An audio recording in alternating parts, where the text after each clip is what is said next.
Now that you've found UBN Radio and discovered our quality talk shows, it's time to spread the word to friends, family, and the universe. 24 hours of music and talk. Radio without limits. That's why people keep coming back for more. That's ubnradio.com.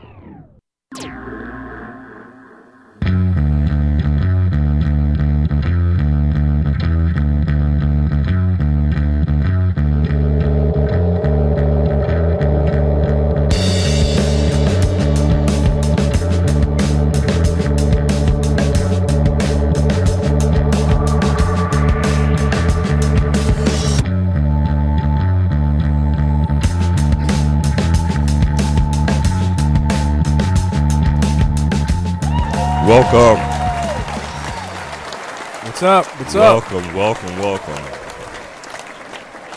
Welcome to all of our listeners and viewers from around the world and across the country. Thank you for joining us on another edition of Focus with Ron Frieson. I have here with me on my left my good friend, my brother, Mr. Woody Wilson. Hello. How's it going, Ron? It's going well, man. Going very well. Traffic is crazy out here in LA, God. man. It's too many worse. people. Way too many people. Go home. Listen, everyone, as I usually start off with my rant, my thoughts, and last week my thoughts were centered around the reason why I wouldn't vote for Marco Rubio, and that has largely to do with his performance in that debate because it really showed a lot. So this week, I'm going to give you my reason not to vote for Ted Cruz. Part of this is substantive, and then part of it is just my own personal superstition. So the part of it that is substantive is a rat. Ted Cruz has zero allies in the workplace. He works with 99 other senators. There's 100 senators in our our legislative branch. And not one of his colleagues has decided to endorse him. That says a lot. He has no allies on either side of the aisle. And he has no one that can vouch for his character in regards to his ability to work together. He's automatically a polarizing figure, and he's made it clear that he can run fast and loose with facts. He speaks in hyperbole. He will go way off on a tangent and give the most extreme examples of things to make his point, and he does it habitually. He's shown during the campaign that he will lie. I mean, there's many people that think that he stole the primary out of Iowa because he sent out flyers and had calls going out saying that Ben Carson was going to drop out of the race. So if you were looking to support Ben Carson, and since he's going to drop out of the race, then you should just go ahead and throw your support behind Ted Cruz, which built up Ted Cruz's count, and that's how he narrowly beat Donald Trump in Iowa. That, along with another anecdotal story that I heard from people who's gone, Ted Cruz is only like maybe 3 or 4 years older than me, and I have friends of mine that went to college with Ted Cruz. One in particular went to Princeton with him, and his friend at Princeton told me a story. He said, "Listen, this sums up who Ted Cruz is." We had a poker party that we would play, and he didn't say the dorms. He said the name of some sort of residential house on campus at Princeton. And Ted Cruz wanted to play, but Ted never had any friends, but they let him play because he had a little money. So Ted played and was losing and got to a point where he needed to pay, and he ran up a tab, and then when he didn't pay, he ended up reporting the game to the authorities, so the game got busted up. And that he looks like the type of person that would do that. That's why I call him a rat. Those are the substantive things. The things that are more just my own person, this is totally just me, and this is totally my own personal superstition. It's nothing that you guys should take seriously. It's just something that I have my own quirky nature, and this is one of those things in my quirky nature. I'm a huge student of history, and almost every tyrant in history had this same thing in common. So Ted Cruz was born in Canada. Even though his mother was American, he was born in Canada. So this does not negate him or make him ineligible for the presidency. That's right. But he was born in Canada. Okay, many other tyrants that are very nationalistic weren't born in the city or in the country that they really claim to love and they're really nationalistic about. And these are tyrants throughout history. Alexander the Great was not Greek. He was not born in Greek. He was Macedonian.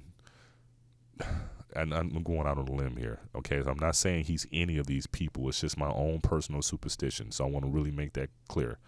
Can't trust the guy. Yeah. But still, I don't want this. This is my own personal superstition. It's not equating him or saying that anything that he would do if he were in power or anything would be anything like these people throughout history. It's just my own personal superstition. So I said about Alexander the Great. Hitler was not born in Germany. He was born in Austria. Right. He wasn't German. He was Austrian. If you look back through Napoleon was from Corsica. He wasn't from France. But they all were very nationalistic, although they were not born in that country where they were so nationalistic. And these were all tyrants. Right. So I want to reiterate this. I am not saying that Ted Cruz would do anything like that. I'm not saying he has the character of doing anything like that. I'm not saying he has the ability or the desire to do any of those things. But my own personal superstition out of history, because I'm an athlete, we do things, we're very superstitious. We put on socks the same way every time. I don't switch sides of the basketball court. If I've won on one side, I want to keep shooting on that same basket. This is just one of those sort of superstitious things that I have. I don't want a leader that claims to be very, very nationalistic that was actually born in another country just because of my own superstition like that. So that's that category. Yeah, that's just me. Yeah. So take it from it what you will, but that's my reason. The first one's more substantive, right? But all of that together are my reasons that I would never vote for Ted Cruz. Right. And next week I'll give you my thoughts of why I would never vote for Donald Trump. But there you go. Oh, do you have to? I don't even think that needs explaining. Yeah. But I mean, sometimes you have to make a case for it because there's very few things in life that are purely wrong. There's always sweet and sour. There's always certain things that, okay, you say this part, okay, I agree with that part, or I completely disagree with this part. Right. And when you're dealing with humans, very seldomly do you find humans that you disagree with everything, because there may be something. You disagree with everything Trump says? There's some things that I actually agree with them on. Yeah, me too. So, but those things Very are few. peppered in there, and they aren't strong enough, or he hasn't demonstrated to me through past patterns that that's something that he would actually do. It's just something that he says. Right. So those Hyperbole. is very uncommon in life to have something that's so pure. The purest and the best person to walk the face of the earth that was pure was Jesus Christ. Right. The most evil walking the face of the earth that I know of is Hitler. So those are pure. Those Ted are Cruz. easy to. Don't keep conflating that. That's just my own. I'm not saying that. So I don't want to get in any trouble like that. I hear you. So this week has been very, very, very exciting in regards to the Republican Party. Right now, we are dealing with maybe 3 or 4 Republican parties. Yeah. We're dealing with what they call the establishment. Right. We're dealing with the right wingers, the Trump side of it. Right. We're dealing with the conservative or the evangelical, like the Ted Cruz. Yep. And we're dealing with the ones that I would say John Kasich represents, which is the ones that can govern. Right. So he's got good ideas. I like John Kasich. Yeah, he has good ideas, but whether or not he's electable is another thing. Yeah. Ben Carson dropped out today. Ben Carson dropped out today. Yeah. Yeah, we saw that coming. Right. And he was putting everyone to sleep too. So we saw Put that himself coming. to sleep. And one of the other reasons that, and going back to the Ted Cruz, I want to hear your thoughts on this, is I'm always very weary of anyone who professes their faith too much when it comes to policy and politics and governing and things of that sort. It's like telling people how rich or how wealthy you are. I don't see it like that, but what I see it is that when you profess so much, that means that, for one, you're trying to prove to someone else how pious you are, which is not good, because you know, and the Lord knows of the way you live truth, your life, right? in the truth. Mm-hmm. So you don't need to go out and just speak on and profess it so much. Right. And then secondly is it would bother me if I had the type of person that would suspend logic for their spirituality, meaning that if you are professing it so much, because I've said this before on the program, we both go to church. Right. We've been to church. Every Sunday. And go to church. So now, we all know there's some people at church every week. Every week. And some of them are straight up crazy. Some of them are. They are. There are some crazy people that are there every time the door open on Tuesday Bible study, on Wednesday night service, on Sunday morning and Sunday night. Right. They are there, but some screws loose. Now picture that person, but now they have power. Now they're running for office. I'm always very weary of somebody that does it too much. Now someone that has faith and spirituality, and someone who is a Christian or has some sort of religious conviction, I like that. But when you profess it so much, I'm always weary about that. Right. Now, I understand we have a call, and I'm going to interrupt this right now for the call, because this call is it's an alert. It's a Flint alert. Flint alert. We're having a Flint alert because every week I said I'm going to try to update you guys on what's going on in Flint. And so what I have Quincy Murphy, who's an advocate, who's an advocate in the state of Michigan, in the city of Flint. He's very involved with politics there. He's community. Great guy. Yeah. And he's a community activist and one of the people who were instrumental in bringing this to the national foreground. So, Quincy, are you there? Yes, I'm here. How you doing? I'm doing Quincy, really well. How are you? Good. Hey, good evening to you and your listening audience. Thank you for having me this evening. No, thank you, Quincy. Like I told you before, we're always going to drop in with you from time to time because I want to get a constant update on what's happening in Flint. And it's not in the news much lately. Yeah, it's not in the news as much lately, and we spoke about that before. And what I want to get the crux at, and I want you to answer me on this, is I understand all the lip service. I understand all the attention with the celebs and everything coming to town. But I want to know what's being done. Is there anything actionable being done to rectify the situation and to fix the problem with the water in the city? What do you think? Well, today, Mayor Karen Weaver did her first groundbreaking for the first lead line to go in a residential home. So that's progress. Out of 15,000 homes that need replaced lead lines. So you do the math, and it took 2 years for us to get our first lead line to go. So we got 14,999 to go. Wow. So 2 years, and you got one house done, and they made a huge deal of it when they should have done more than just one house. There should have been the first tranche of homes that needed to be repaired in regards to these pipes should have been in maybe 20, 30, 40 house increments, if not more, instead of starting with just one. Or is it a case where they are doing that, but they just put the cameras on one? What do you think? Correct. You got to start somewhere, right? We had two dozen congressmen across the United States come to Grace Emmanuel Baptist Church this morning. Some from California, Ohio, Alabama.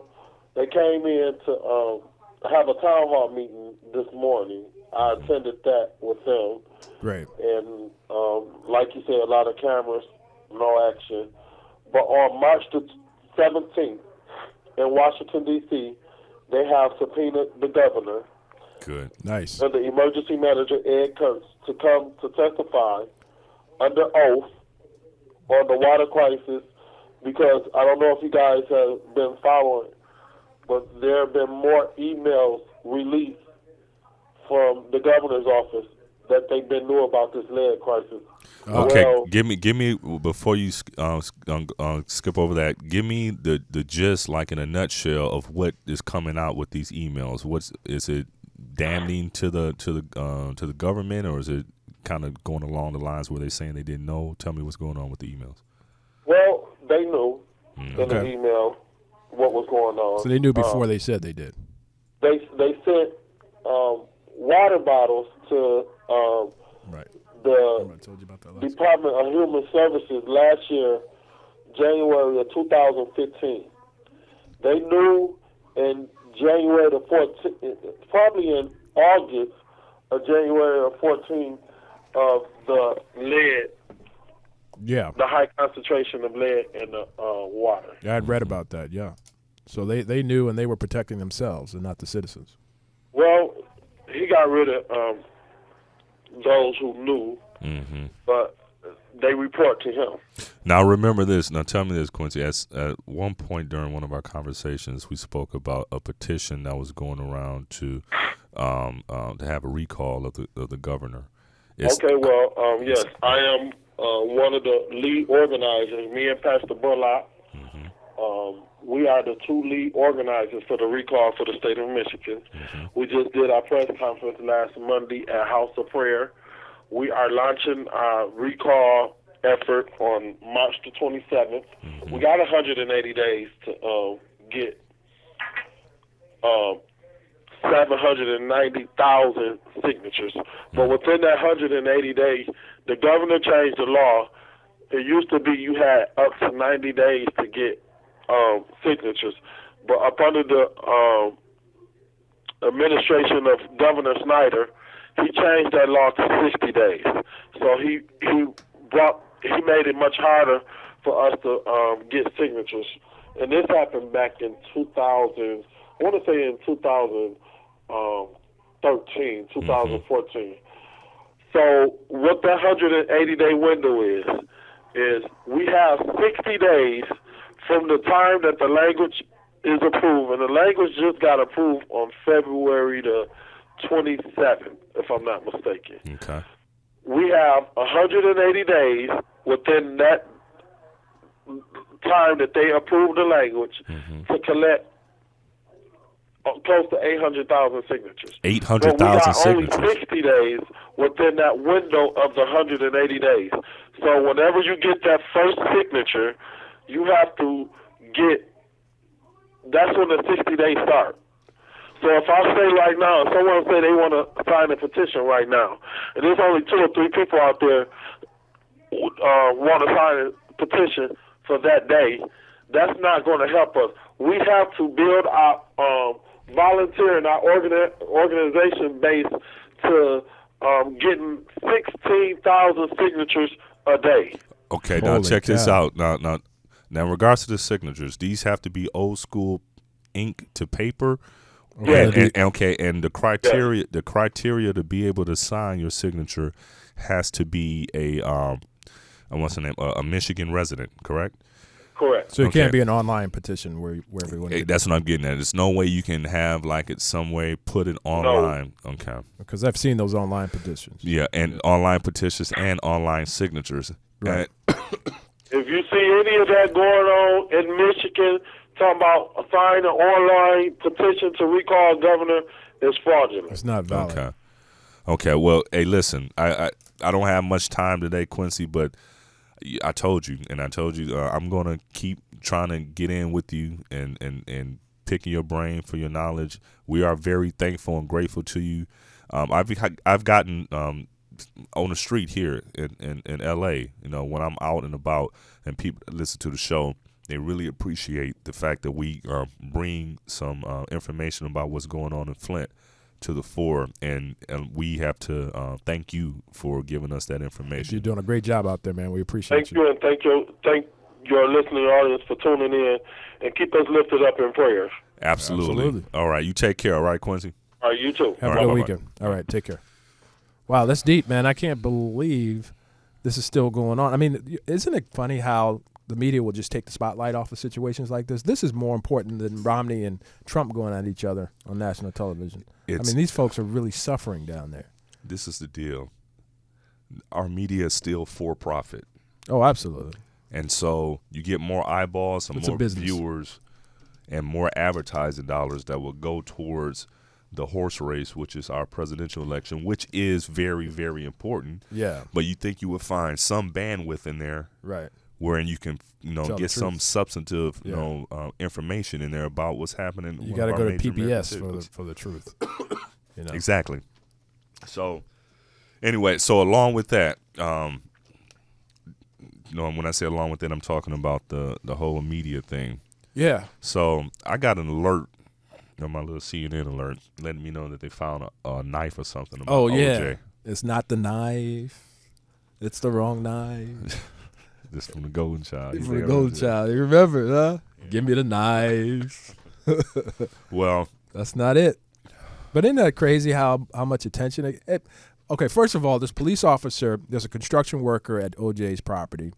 They're digging. He finds a knife and he gives it to a retired police officer who's guarding a movie set. Right? We see that all the time in Los Angeles. This is nothing rare.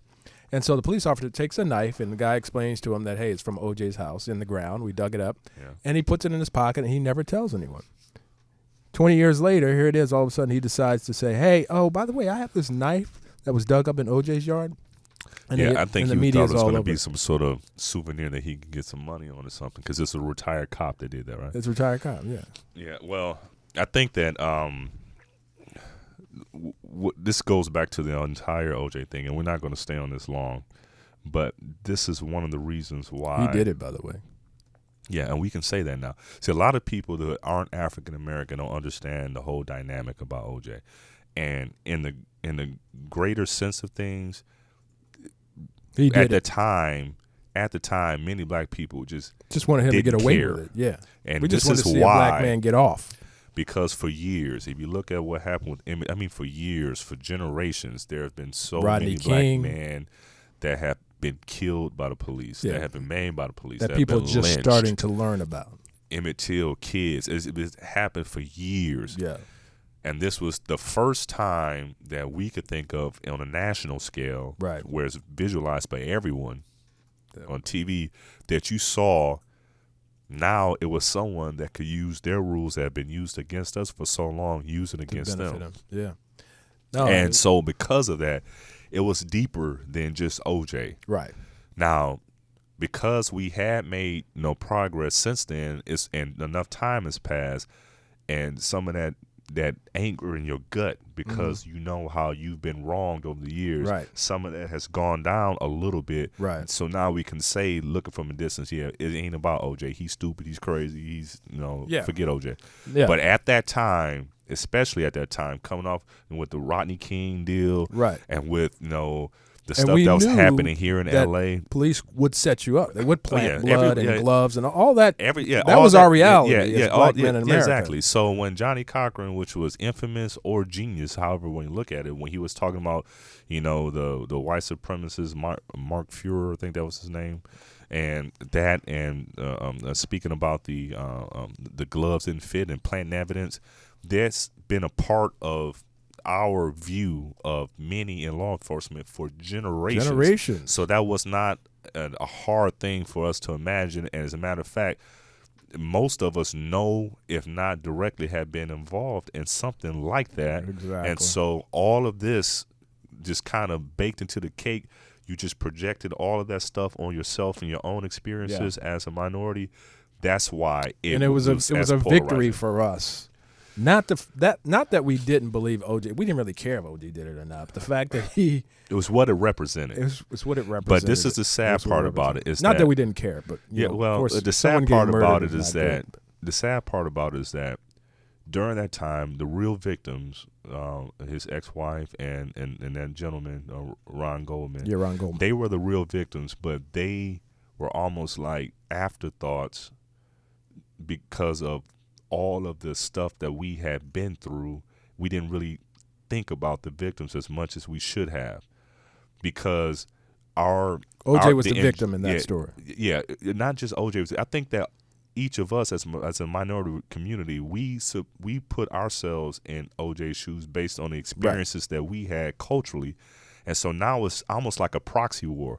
It wasn't really about OJ. It was about all of the stuff that had been happening to us for hundreds of years. My grandfather. Being personified in what's going on with OJ.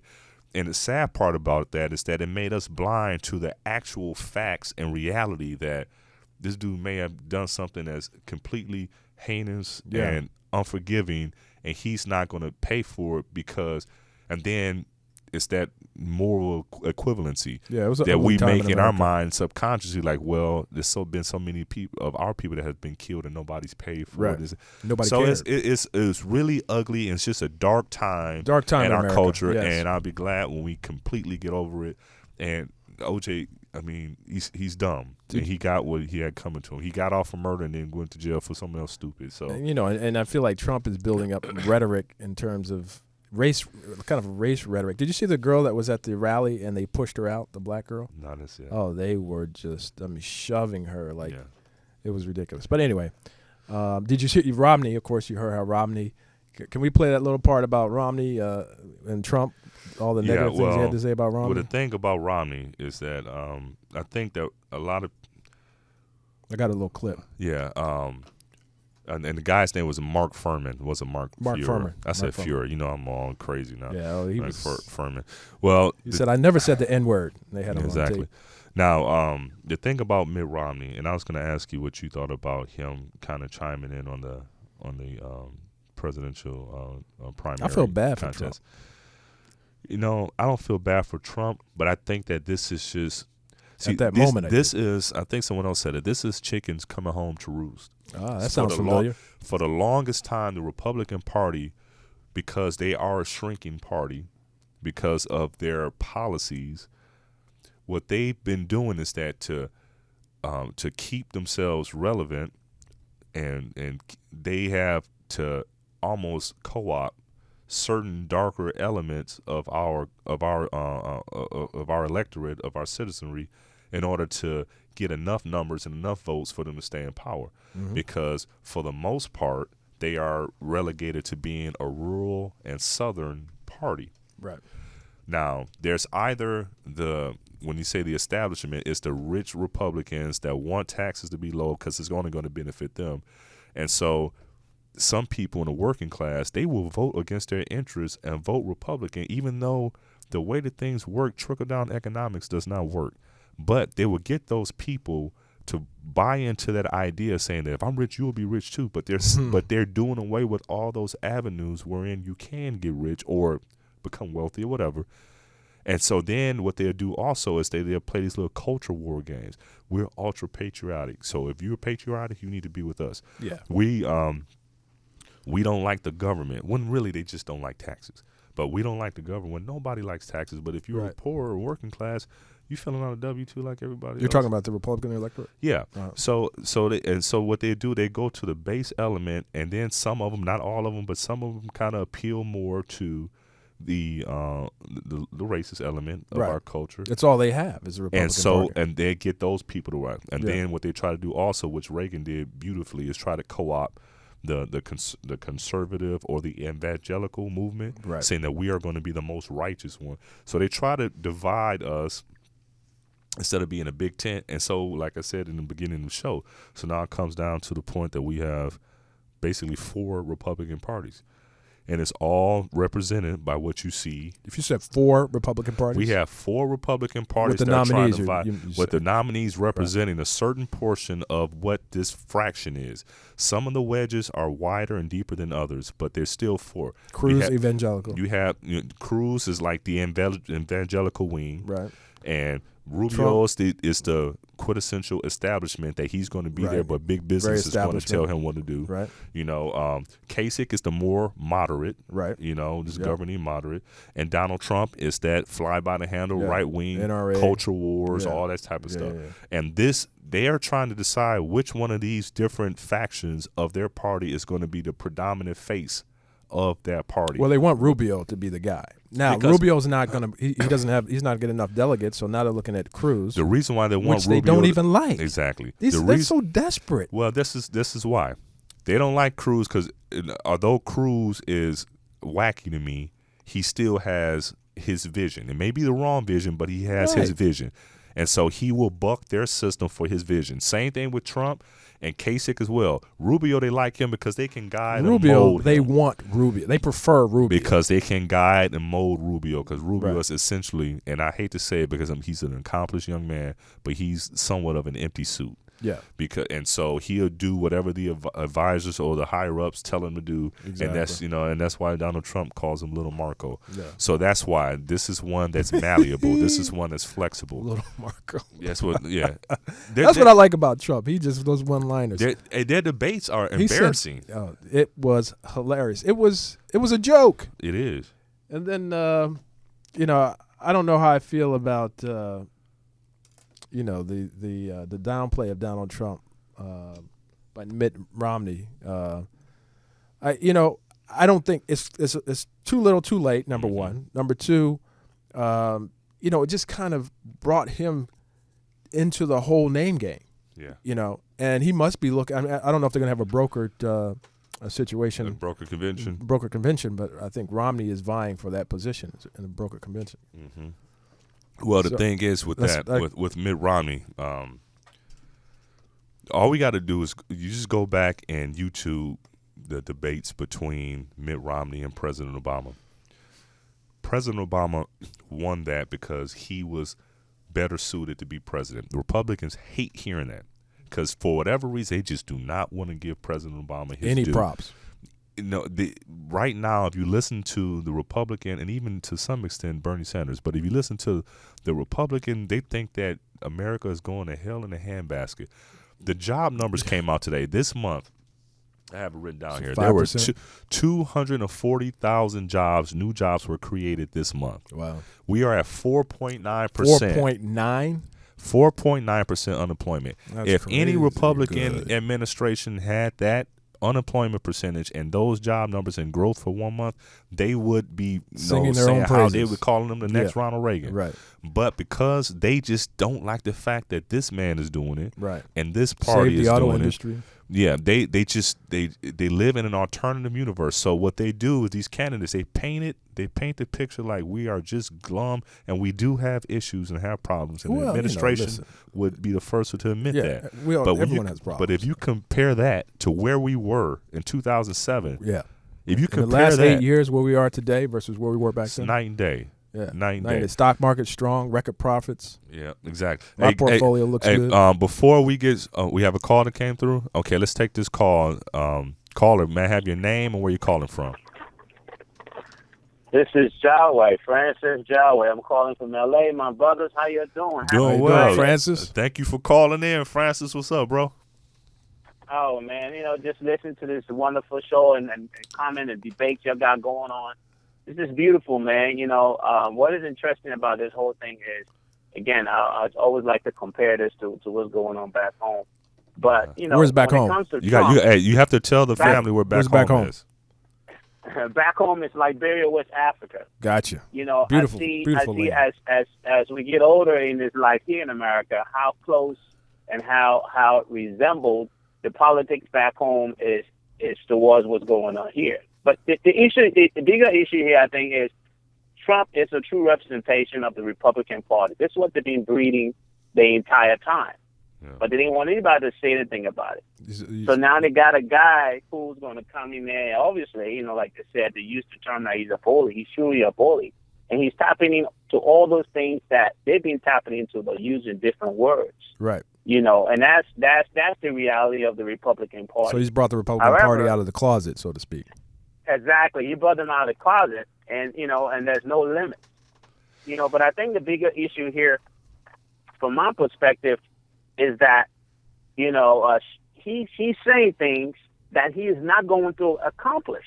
Yeah. Regardless of whatever else people are talking about. I think that's the reality. The average American need to just come to reality and say, and understand that, look, all this stuff he's talking about, as real as it may sound, as resident as it may be towards me, this is not going to happen when he gets in the White House. This is just not going to happen. Yeah, that's the one thing. Especially with his own political party, this fight, they're at war with themselves. There's no way he's going to accomplish half of these things. He's going to go through the same thing that, in my opinion, Barack Obama, is going through his term, where everything's going to be stopped.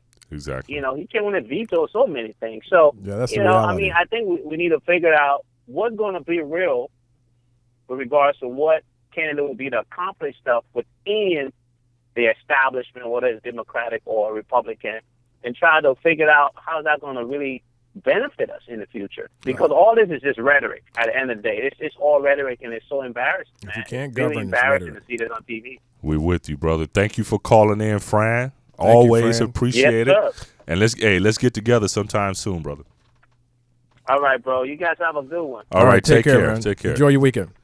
You know what? Thank you too. All right. I want to tackle what Francis just said, but I want to take a slight, quick break so that we can get the mic set up. We had plastic surgeon extraordinaire, stars. Dr. Shay Dean has walked in to the Shay studio, Dean. and we want to set up a mic for him. So we're going to play some music. We're going to play something. Play something by Vanity, since she just passed, and my Rest in and peace. my role model Prince was just at the Golden State Warriors love game you some last Prince, night. man. Yeah, he got a standing ovation Really? at the game last Did night. they give him a booster seat? They probably did. All right, so we're gonna do that for 30 seconds to a minute to set up this mic for Shay, and we'll be right back with you. Shay, So you got any little listen, pictures? listen to Vanity. No, my bad.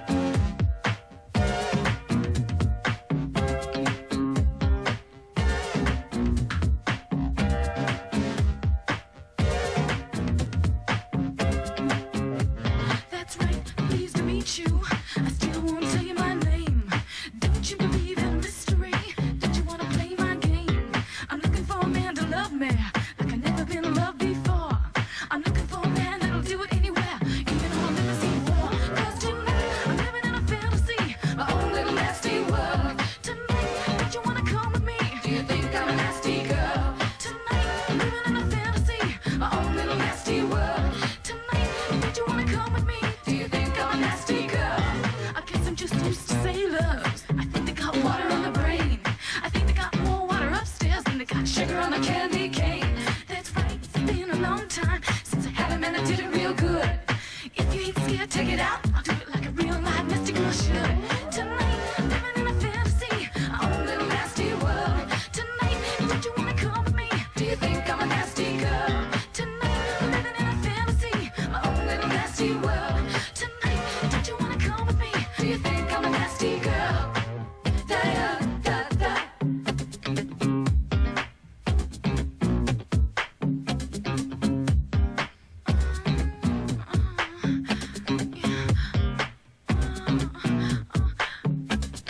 Tonight, I'm living in a fantasy, my own little nasty world. Tonight, don't you wanna come with me? Do you think I'm a nasty girl? Tonight, I'm living in a fantasy, my own little nasty world. Tonight. All right. We're back. We had to Quick break. we had to take a customary quick, not a customary because we usually don't do that. Right. We had to take that quick break so we can welcome my brother, Dr. Shay Dean. We had to Dr. get a Shay. mic How for are him you? set up. Good to see you. Good to see you. Fantastic. Good to see you. Good to see you. How are you, Shay? And Shay Good to see came you. bearing gifts. He brought a 12-year-old single malt scotch. Crack that bad boy This is open. why we love Shay, and he's a doctor, y'all. He's That's leaving, one of the reasons He's why we leaving like straight from here and going to the medical To the operating going room. to You operating doing room. some boobs today?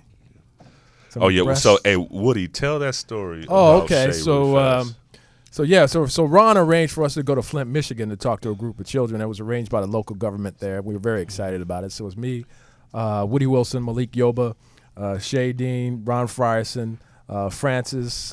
What's Francis' last name? Niafor. Francis Niafor. So we're sitting down talking to the kids. I go up first and I give my little speech and so a little applause, and then Dr. Shay Dean is up eventually. And so we can't see. There's an overhead screen, and the audience can see the screen, but we can't see it because we're sitting on stage, and it's kind of parallel to us.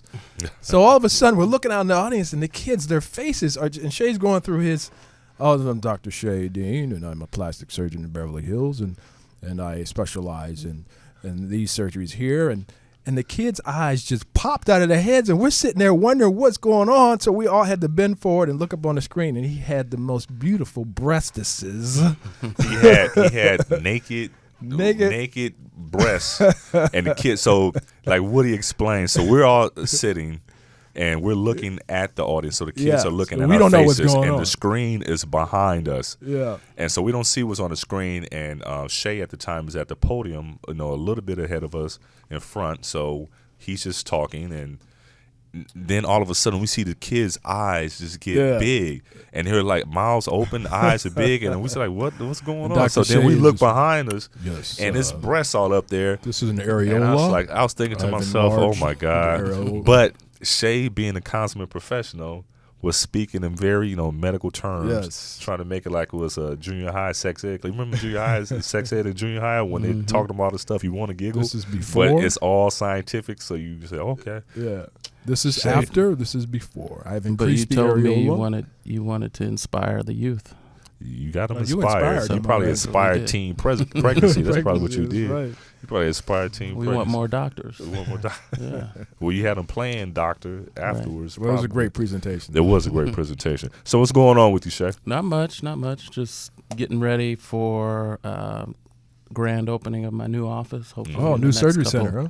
Not a surgery center, but just office space. Oh, great. Okay. Yeah, there'll be a procedure room in there. And where's that going to be located? In Marina Del Rey. Good location. Yeah. Very good location. Up and coming. Absolutely. Well, it's there. Yeah. I'm up and coming. How about that? You're on the rise. Yeah. So tell me this, since you're a doctor and everything, the Affordable Care Act, Obamacare, from your perspective, what do you think about it? I think it's good and bad. I think there's other issues that are involved, such as access to medical care. Yeah. So when you have a lot of new people with quote-unquote insurance, now the ERs are flooded with people using it as a primary care facility because what primary care physicians we have, they can only see so many patients in a day. Yeah. And if their reimbursements are lower, now they have less time to spend with each patient, and they have to see and do more in order to basically pay for their overhead expenses. So now a lot of those doctors are either being bought out by groups or refusing to take insurance. So now these patients who suddenly have insurance are underserved because there's not enough primary care physicians. So now the emergency rooms are becoming primary care facilities. That's just one problem. I think the benefits are that people have basic care that for catastrophic illnesses, appendicitis, trauma, car accidents, they will have some coverage and not be stuck with huge bills. So tell me this. So do you think like, because I really do believe it's here to stay. Yeah. So do you think that a lot of the issues, let's just say that right now, if you're a doctor going to medical school, it's almost a given that you're going to try to specialize in something because we've all gone to specialization. Do you think that now, because of this, there will be more people wanting to become general practitioners? And that would. Now, why is that? Because there's not as much money in it? They won't make enough money to pay back their student loans. But where there's a demand, supply and demand, where there's a demand, you say there's not enough, do you think the marketplace would then start to support that demand and start to pay general practitioners? Or would the volume make up for what was typically a salary? No, because I think you can only run on the treadmill so fast. Right. So, I mean, if you let's just say you saw 30 patients in a day, now you got to see 50.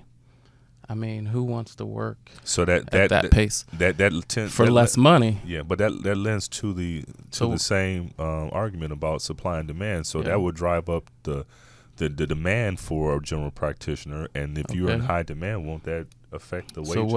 So what they're trying to do to compensate is create more positions for physician extenders. That'll be physician assistants or nurse practitioners.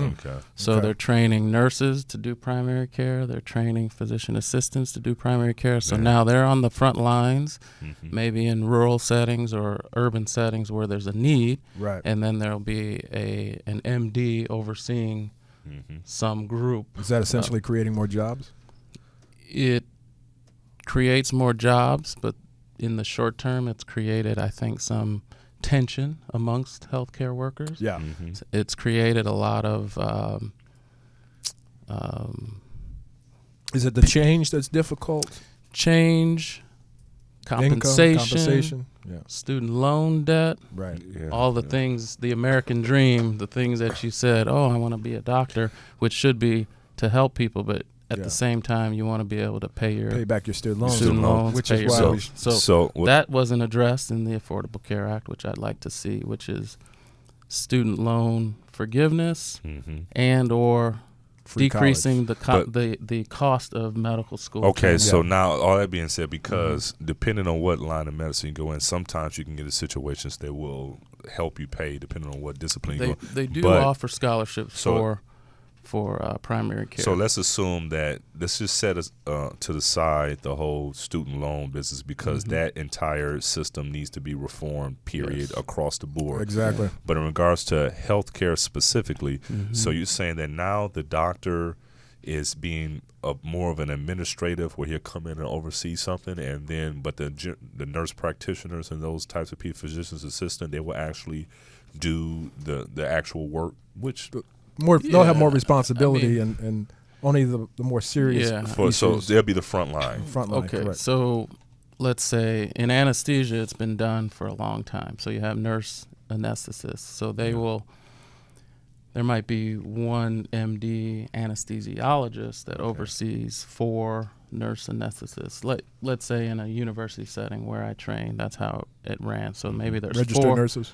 No, well, they are registered nurses, but then they did ICU training, and then they went back to school Okay. to The additional training. for additional. I believe it's a master's. Okay, so More debt. yeah, more debt. So now they do deal with their own room, own cases, and then there's an anesthesiologist that oversees maybe 3 or 4 rooms. Okay. Okay. In primary care, I believe that's how it's happening as well. Although the nurse practitioners associations and physician assistant associations are attempting to. I'm Somebody's sorry. calling in. Yeah. I'm sorry to Okay. interrupt you. We have a caller in right now. Caller, thank you for calling. Can I have your name and what city you're calling in from? It's Michael from Santa Monica. Michael from Santa Monica, our How are you, friend. Michael? How's it going, How Mike? you doing, Woody? How you guys doing? Fantastic. Doing pretty fantastic. well, Michael. Michael, what's going on? What's the word for the day? Everything's good. Just want to wish you guys a good weekend, and gotta get my fix of Ron Frieson before I start my weekend. That sounds we like always a plan. appreciate that. That's good. That's good. Good dose of RF. So what do you think about what we're speaking about today, or what's going on in the world that you like to comment on? Well, obviously the politics that's going on with who's running for president and the Republican candidacy. I think that party. I didn't hear all your talk today, but I think Republicans are going to have to get a candidate that's going to be viable if they want to do anything against Hillary Clinton, who I think is almost a shoo-in to win. I mean, I just Mike, on that note, and then we're going to get Dr. Dean and Woody to chime in on this. I don't think it's as much of a shoe-in as I would like, because it makes me nervous, and this is why. Hillary is so hated by so many people. Donald is so hated by so many people.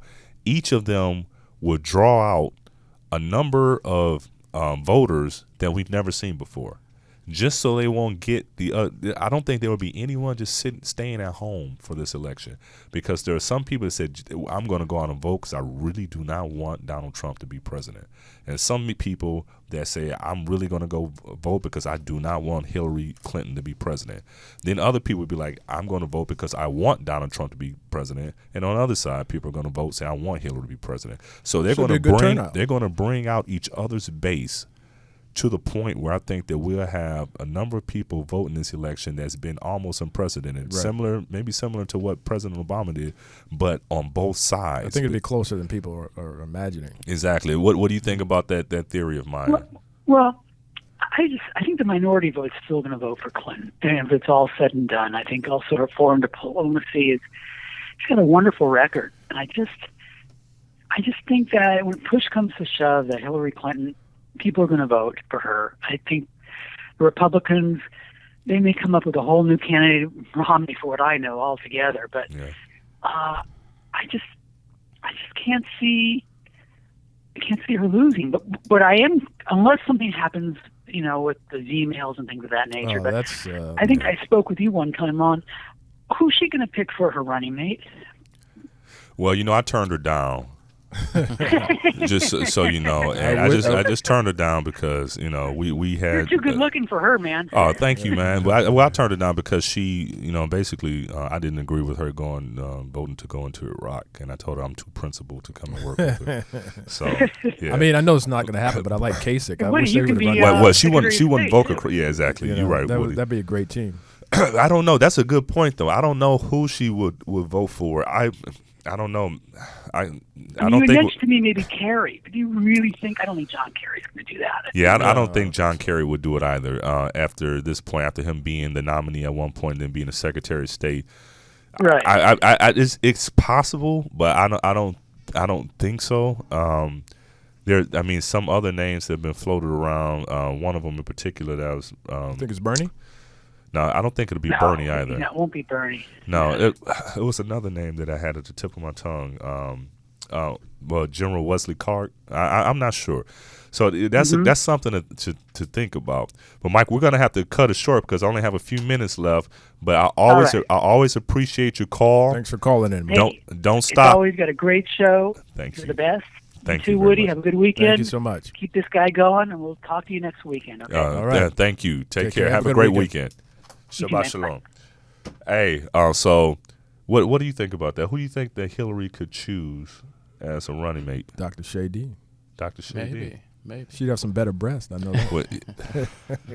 You fixed Hillary's. That's terrible. No comment. You probably already have. Yeah. So you don't. Let me just finish since we have time. I just wanted to finish that other point. Okay. Yeah. Tell me the other point. Which is just to say that creating more physician extenders to help deal with the onslaught of new covered patients.